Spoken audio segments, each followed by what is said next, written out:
საერთოდ არ არის ეს მარტივი ვითარება, როცა ავტორიტარული რეჟიმი ხვალ მელიას უჭპირებს დაჭერას და 7 ივნის დიდი ალბათობით ნიკა გვარამიას. რამე სხვა მოლოდინი არის კოალიციაში? არა, არ არის არანაირად სხვა მოლოდინი, ჩვენც არ გქონდა სხვა მოლოდინი და მით უმეტეს ის რაც გუშინ ჩაიდინა პროკურატურამ, ეს ცხადყოფს როგორ ერთი ხელით, ერთი სისტემით და ეხა არ გაუგრძელდები, იმიტომ რომ მრავალგზის გვაქვს ამაზეც ნასაუბრები, გადადეს პროცესი, იმიტომ რომ გირაოს გადახდის თანხი პროცესის დროს გირაოს გადახდის თანხის პერიოდი და ვადა ყოფილიყო გასული.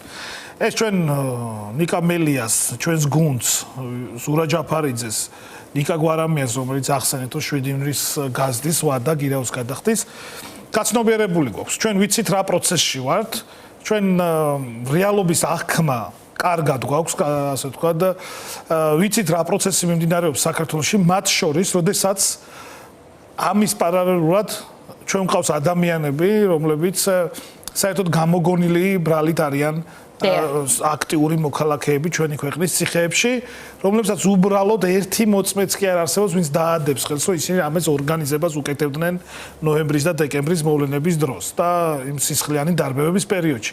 ამის პარალელურად არალეგიტიმურმა პარლამენტმა შექმნა რაღაც კომისია, ლეგიტიმურობის შემთხვევაშიც კი დარღვეულია მინიმუმ 2 საკითხი. პირველი ის, რომ ეს კომისია საერთოდ არ წარმოადგენს იმ კომისიას, რაც საქართველოს კონსტიტუციით წერია, ეს ერთი და საგამოძიებო საპარლამენტო კომისია იქმნება კონკრეტულ საკითხთან დაკავშირებით. ამა თელი საუკუნის გამოძიება უნდა იყოს მინიმუმ ოპოზიცია. ეს ერთი და მეორე კონკრეტულ საკითხთან დაკავშირებით იქნება. ამათ მოაწყვეს ესე ვთქვათ რაღაცა შოუ სიცრუის და თელ საუკუნეს იძიებენ. 21 საუკუნეში რა მოხდა ქართულ პოლიტიკაში, ამის ესე ვთქვათ თია წულუკიანის მოდერატორობით მიმდინარეობს ამაზე მსჯელობა და ჭორაობა. საბოლოო ჯამში რაც ხდება კრიმინალი ამ ქვეყანაში, მათ შორის ავგან მუხტალი ყავდათ ეხლა ჩართით. მისი გატაცების საკითხი, მათ შორის საქართველოს ევროინტეგრაციის გზის და შეცვლის საკითხი. ცალ-ცალკე მოხდება მისი გამოძიება. ეს უნდა შეფასდეს, ვინაიდან ჩვენ აღარ გვაქვს ფუფუნება წინა ხელისუფლების შესაძლო ჩადენილი დანაშაულები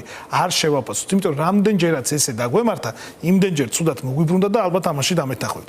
სამართლებრივ სახელმწიფოში ყველა დანაშაული უნდა შეფასდეს და დაერქვას მას, რომ არის დანაშაული. და სამართლებრივ სახელმწიფოში ჩვენ უნდა შევქმნათ ისეთი პირობები, რომ სოზარ სუბარი და თეა წულუკიანი კი არა, არამედ რეალურად პოლიტიკური პროცესის შედეგად სხვადასხვა პოლიტიკური პარტიების თუ საჭირო იქნება საგამოძიებო კომისიის ნაწილში, თავისუფალი სასამართლოს ნაწილში, Facebook-ზე სტატუსი მედო. გივი მიქანაძე, იმას ენუქიძემ და ანზორ ბოლქვაძემ უნდა გააუქმოს პარტია ახალი, რომელიც შეიქმნა 1 წლის წინ. და იმ მოტივით, რომ პარტია ახალი არის რაღაცაო deep state-ის და ერთიანი ნაციონალური მოძრაობის აი ესეთ აბსურდში გვიწევს ცხოვრება, როდესაც ეს აბსურდი რეალობად იქცევა. ეს არის რეალობა, ჩვენ კარგ ხანს ამბობდით, რომ აქ ბელარუსი და რუსეთი არ გამოვა, მაგრამ შესაძლოა ეს არ გამოვიდა მოქალაქეების დონეზე ამ ეტაპზე, მაგრამ ეს გამოსულია რეჟიმის დონეზე. მე არასდროს არ ყოფილა რუსეთში და იქ არ ვიცი ჩვეულებრივად მოქალაქეები როგორი სოციალური ცხოვრებით ცხოვრობენ და ამაზე თავს ვერ გამოვიდებ რაც ინტერნეტით და ასე შემდეგ მაქვს ინფორმაცია. აქ არის უკვე უბრალოდ ჩვენ არ გვინდა რომ აქ შეიქმნას ერთპარტიული სისტემა. რისკენაც ქართული ოცნება მიდის.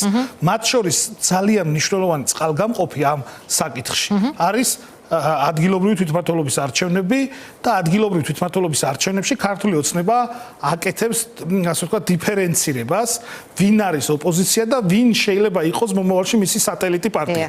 სატელიტი პარტიები და ამ სატელიტ პარტიებს ქართული ოცნება მიცემს შესაბამის გასახადს. მე დარწმუნებული ვარ, ამ თუ ორ თვეში, როცა გადაწყდება საბოლოოდ, იმიტომ რომ საარჩევნო და კონსტიტუციური ვადები ამის ვალდებულებას ითხოვს, როდესაც გადაწყდება საბოლოოდ ვინ იღებს მონაწილეობას და ვინ არა, შემდეგ თქვენ ნახავთ ამ პოლიტიკურ პარტიებს როგორ შეუქმნის სასათბურე მდგომარეობას ქართული ოცნება. რუსეთში ყავთ LDPR-ი.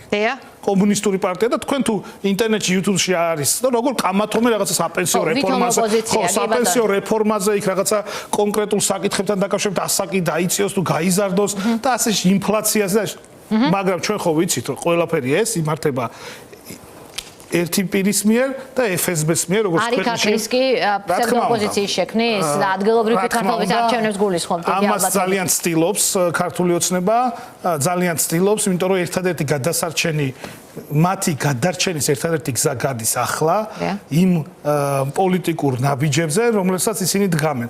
რეალური ოპოზიციის და მთავარი ოპოზიციური პარტიების შევიწროება, მათი პოლიტიკური ლიდერების ციხეში გაშვება, ის პოლიტიკური პარტიები, რომლებიც ვერ აჩვენებენ თლად თანმიმდევრულ პოზიციას იმათვის პირიქით სუბუქი მდგომარეობის შექმნა, ვიცით ხო რა, ეს არის აი თქვენ შეგიძლიათ ნახოთ 2001 წლიდან 2003 წლამდე რუსეთში როგორ მიმდინარეობდა პოლიტიკური მოვლენები.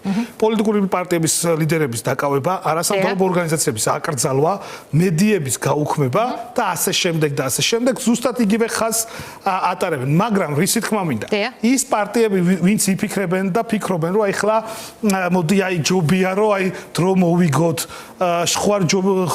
ხوار გაიღვიძებს ბიზინა ივანიშვილში ან ქართული ოცნების რომელიმე ლიდერში რაღაცა სახელმწიფოებრივი აზრი და ხوار დათმობენ პირად ინტერესს, პირად ფულს ანაცვალა სახელმწიფო ინტერესი, ვიცით ხო? და როგორც მოიქს ისინი აუცილებლად წააგებენ, ვინაიდან ჩვენ კარგი მაგალითი გვაქვს რუსეთთან მიმართებაში, ვინაიდან რუსეთის მაშინდელი რეალური ოპოზიცია ფიქრობდა, რომ პუტინთან შეიძლებოდა საუბარი, მათთან შეიძლებოდა კონკურენცია იმ პირობებში, რა პირობებშიც იყო. თან დღეს ჩვენ უფრო უარეს პირობებში ვართ, პირდაპირ გეტყვით, ფაქტურად არ არსებობს სასამართლო, ფაქტურად არ არსებობს საარჩევნო ადმინისტრაცია, საარჩევნო ადმინისტრაცია იქცა პარტიულ მუშაკებად, აი რისეთ არჩევნებზე დაკვირვება აკრძალეს. წარმოგიდგენთ, საარჩევნო ადმინისტრაციამ, ეს რომ პარლამენტს ექნა პოლიტიკური პროცესი, რა თქმა უნდა პარლამენტსაც არ უნდა ექნა, მაგრამ ხვდებით ხო რისი თქმა მინდა, პოლიტიკური ჭიდილის არა, საარჩევნო ადმინისტრაცია ადგა და არჩევნებზე დაკვირვება აკრძალა. ეს არის ეს არის მოცემულობა, როცა თქვენ თვითონ აზრს კარგავს ყველა არჩევნები, მით უმეტეს როცა პოლიტიკური ოპონენტები გეყოლებათ ციხეში, პოლიტიკური ლიდერები გეყოლებათ თქვენ პირადად ციხეში. მაგრამ ჩვენი პარტია არის და ჩვენი კოალიცია არის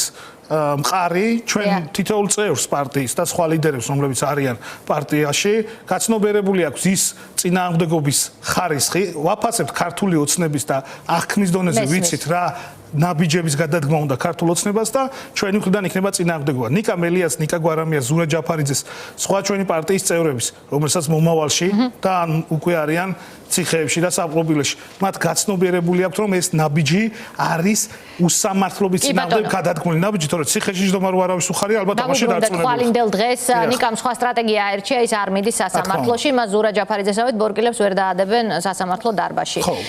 რა სტრატეგია აქვს პარტიას თუ ამბობს სად ვიქნებით, ნიკა სად იქნება, ამაზე ახლა საუბარის არც ვფიქრობ, რომ სწორი იყოს, ნიკაც გააკეთებს, ჩვენ რა თქმა უნდა გვაქვს ამაზე შიგნით ჯელობაც და ახლობით ვიცით. თორსა ამის საჭიროება და საჭიროება მომენტი იქნება, მაშინ სულ რაღაც რამდენიმე საათი დააგჭირეთ ამის. ხვალ 2 საათზე არის პროცესი, მანამდე არის ჩვენი პარტიის პოლიცსაბჭოს თავმჯდომარის მოადგილე ზანი ქავთარაძის პროცესი 11-ის ნახევარზე ცნობილ ამბებთან დაკავშირებით. ასეთ პირობებში ვართ, ასეთ პირობებში ჩვენ დარწმუნებული ვართ მიუხედავად ამ პირობებისა გავიმარჯვოთ, ვინაიდან გამორიცხულია. მე მახსოვს შტურმის ღამეთ ნაციონალურ მოძრაობაზე მე ვიყავით ეთერში, აი ზუსტად იმ ჯგუფთან ერთად, ვინც ახლა საეთეროშია, პროდიუსერს და სხვა ადამიანებს გულისხმობ, დილის 5 საათზე მოხდა ეს ამბები, მელიას ცნობილი დაკავება, მას სხვა შორის მე მოყვა გახარიას გადადგომა, მე კი არა და ამბავი იყოს. სწორედ ამას უხსენებენ დღემდე გახარიას. ნახოთ რა ძვრებს ან რამე ძვრებს გამოიწვევს თუ არა ამჯერად ივანიშვილის რეჟიმის პირობებში. მორიგი დაკავება, რომელიც როგორც ჩანს არ იქნება ნებაყოფლობითი მინიმუმ ეს გამოგონილი ბრალით უკვე პოლიტიკური პარტიის ლიდერების დაკავება, ეს რა თქმა უნდა გამოიწვევს ძვრებს. ძალიან მნიშვნელოვანი ძვრები აქვს გამოწვეული იმ პოლიტპატიმრებს, რომლებიც ძალიან გმირულად, ვაჟკაცურად იღებენ იმ უსამართლო სასჯელს, რომელიც ქართულმა ოცნებამ გამოუწერა და ვერცერთი მათგანი ვერ გატეხეს და ჩვენ ხედავთ ამ ახალგაზრდა კაცებს და ასევე ქალბატონ ზია ამაღლობელს, რომელსაც საერთოდ აბსურდს ერდოვებიან, ასევე პოლიტიკური პატიმრები და პოლიტიკური ლიდერების დაკავება არის დამატებითი პრობლემა და ამას ქართული ოცნება მალე საკუთარ თავზე გამოცდის.